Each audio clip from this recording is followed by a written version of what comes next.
The Atlanta Falcons head south this week to face their NFC South division rival Tampa Bay Bucks. This could be the game of the week. Atlanta installed as a 1-point favorite on BETDAQ right now. The total has not yet been released.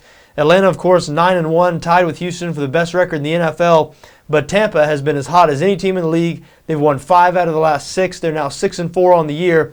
They've covered in all 5 of those games. The Bucks have been the best team in the entire NFL to back this season. They are 8-2 against the spread. Most of it is because of their offense. Their offense for the last 6 weeks has been absolutely clicking. They've scored at least 27 points in every one of their games. And who could have seen it coming? The first 4 weeks of the season, Tampa struggled a little bit on offense. Then, after their bye, they got everything straightened out, apparently. What about the job Greg Schiano has done in his first year as head coach at Tampa? My nominee for Coach of the Year in the NFL. Tampa, remember, lost their last 10 games last season. Worse than that, they were 1-9 against the spread in those last 10 games. They weren't even competitive. They had completely quit on their then coach, Raheem Morris. And so Greg Schiano came in this year, saw some attitudes on the team he didn't like, even though the players were productive. Players like Kellen Winslow, who led the team in receptions last year. Brian Price, the defensive tackle, ran those guys off before the start of the season. And a couple of weeks ago, Aqib Talib, their most talented defensive back, or I guess Mark Barron, the rookie, is probably the most talented defensive back, but Talib's certainly their best cornerback.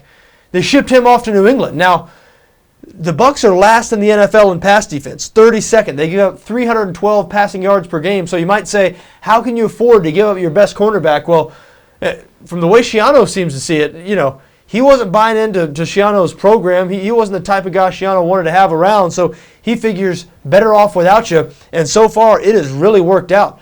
Tampa, as we mentioned, absolutely rolling right now. We did mention that pass defense. That is the main weakness, the Achilles heel of this Tampa Bay Buccaneers team. They're actually first in the NFL in rush defense, but dead last against the pass. And Atlanta, that's their strength. They can really pass the football. Over the last couple of seasons, Atlanta's been a balanced offense. But this year, they're really trending more towards a pass-first offense. Michael Turner is now an afterthought on that Atlanta offense. And you can't argue with the results. Again, they've won 9 out of the first 10 games. Third in the NFL in pass yards per game, 292 pass yards per game. Roddy White, Julio Jones, as good of a tandem as wide receivers as there is in the league. And Matt Ryan has developed into an elite quarterback. But we mentioned Ryan threw 5 interceptions last week. Now, nobody will ever confuse the Arizona Cardinals secondary with what's going on in Tampa. Arizona, very good in the secondary, but also nobody will ever confuse Arizona's offense with this Tampa Bay offense. And Atlanta has a decent defense, but they're not very good against the run. And Tampa's rookie running back, Doug Martin, I know all the talk this year about rookies has been about the quarterbacks, Robert Griffin III and Andrew Luck, and those guys deserve a lot of attention, but don't overlook Doug Martin when it comes to the Rookie of the Year race. He's been just about as good as any running back in the league, not only any rookie running back in the league, and he should be able to have some success against his Falcons defense. Tough for me to bet against the Bucs right now. I lean towards Tampa in this game.